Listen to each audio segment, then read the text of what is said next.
The term becoming refers to the mind's habit of taking on an identity in a world of experience. And this can refer to our sense of the world outside and our identity within that world, our identity within the social world, the physical world. But it can also refer to the worlds in the mind. And as we meditate, we're actually taking on a state of becoming. The world here is the world inside your body, your sense of the body from within.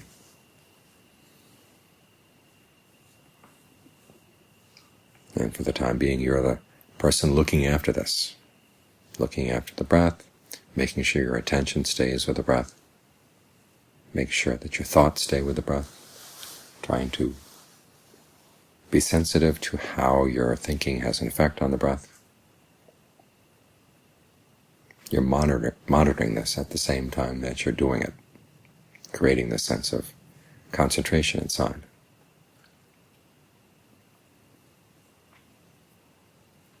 And John Lee was teaching an old scholarly monk in Bangkok how to meditate one time.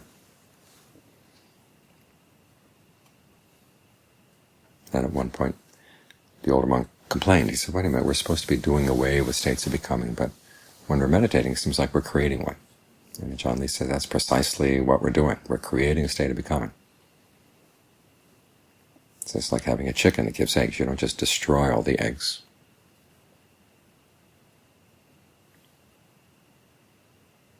You learn how to eat some of them.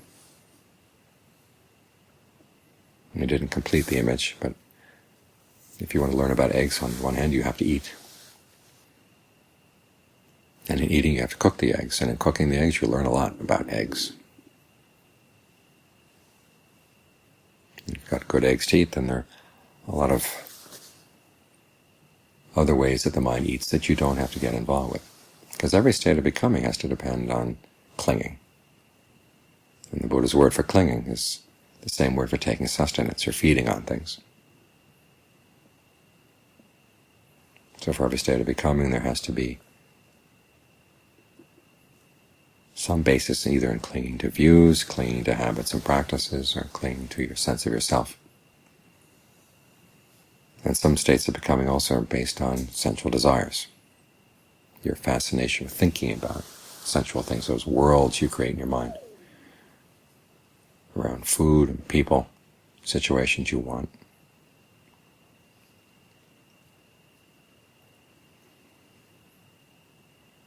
And so as we develop a state of concentration here in the mind, we're training the mind how to feed in a better way.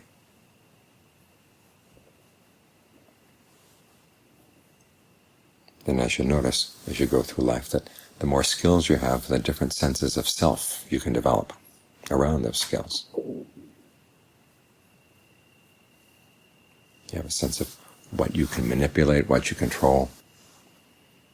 And if one set of skills doesn't help in a situation, you can try another set of skills. You can move around. And the concentration gives you a new place to move, which is really important, because so often we get tied up in our unskillful, unhealthy worlds, states of becoming, where we're clinging to some particular view of who we are or what the world should be like or how things should be done. We can get really tied up in who's right and who's wrong.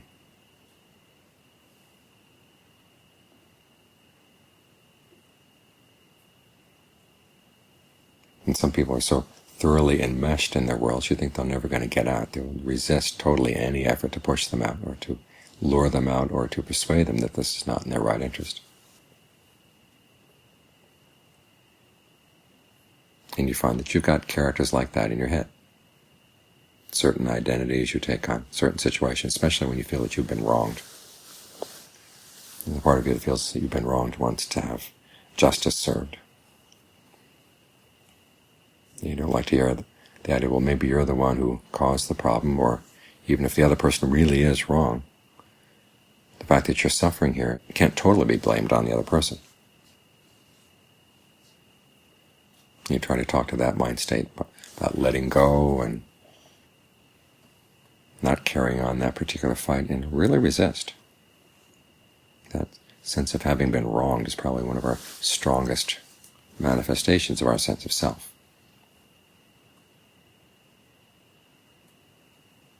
And so even though you're banging your hand against the wall, someone tells you, you really don't need to bang your head against the wall. There's a strong part that resists.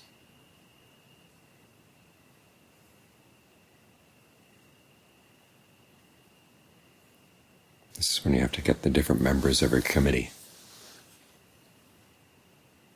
to show there are alternative ways of living in this world, ways that don't involve so much frustration and pain.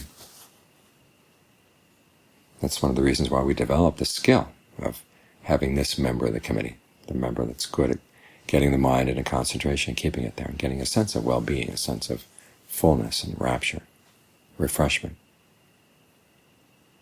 a very gratifying sense of serenity.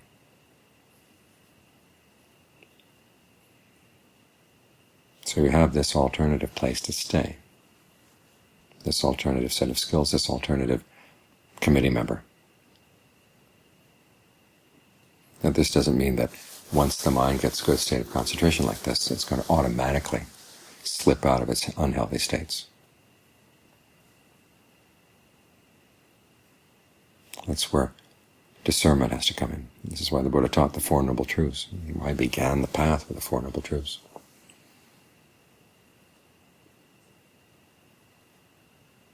Pointing out that our clinging is suffering. This is the essence of all the mind sufferings, ways of clinging to the five aggregates. Because it's that recognition of suffering, the stress and pain that you're causing yourself, and the recognition that it's not necessary. That's the only thing that's going to get you out of those really stubborn mind states.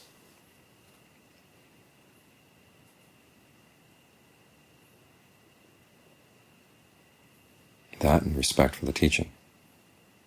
Because there are times when the mind states are so stubborn that they're not going to listen to anybody. But if someplace in there there's that seed of an attitude, maybe the Buddha really did know what he was talking about. Maybe settling scores in the world is not what life is about.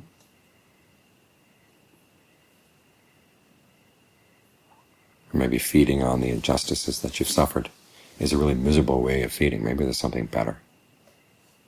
When you have respect for that attitude, respect for that possibility, that's when you have an out. It's one of the duties of discernment is to notice where your stubbornness is. And stubbornness, it really likes to hold on to your sensual fantasies, your sexual fantasies, your lust, whatever, for people, for things, food. Your very strong views about what's right and wrong, your strong views of the right way of doing things. It has to be done this way, it has to be done that way. Your strong views of who you are and when you feel that you've been wronged.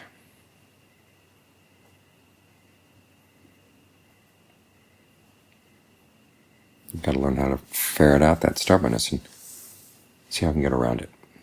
Point out the suffering that's coming with that is inherent in that kind of clinging.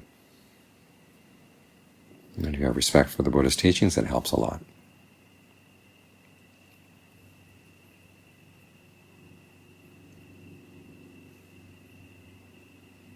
The Buddha recognized that this was an important part of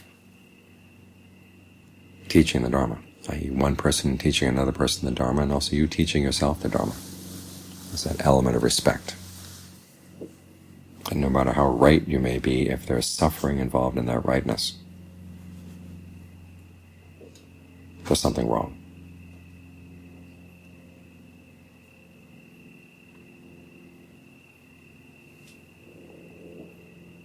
And when you're willing to step back from that sense of rightness, it's not like you're abandoning a fight or foregoing the justice you might want to get.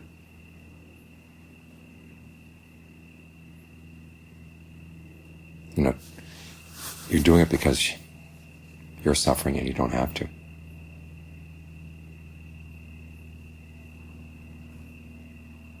You see people suffering really miserable events in their lives. And some people are scarred for the rest of their lives, and they just can't get over that particular sorrow, that particular loss. And other people realize that feeding on that loss is not helping anybody.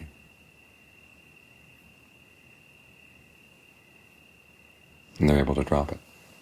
Well, you want to learn how to develop that skill yourself. For wherever the mind is stubborn, holding on to its opinions, holding on to its rightness,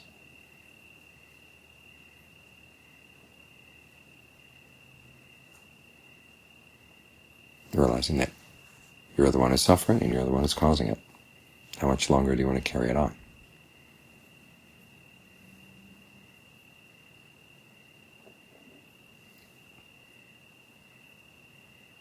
So when we talk about respect for the Buddha and the Dharma and the Sangha, it's not just a matter of bowing down.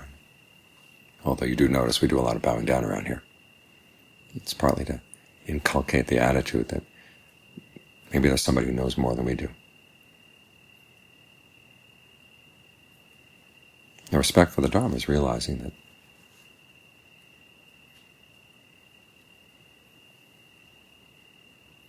you don't have to suffer, and it's your choice. And do you want to continue feeding in ways that give rise to suffering? Or do you have respect for that alternative, that you don't have to suffer? Take swallowing out some of your pride.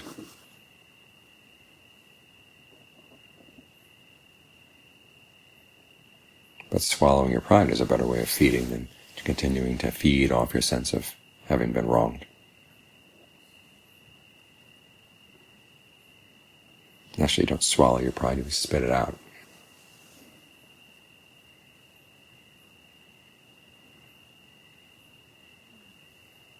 So this is what it always comes down to. Do you still want to suffer, or have you had enough?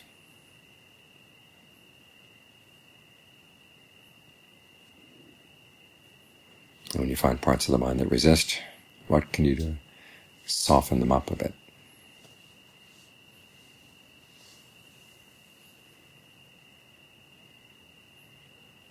And that's a lot of the practice right there. The concentration helps in softening these things up, because you keep reminding yourself, I do have this other skill. I have this place of well-being that doesn't have to depend on settling old scores out there in the world, doesn't have to depend on the world outside at all.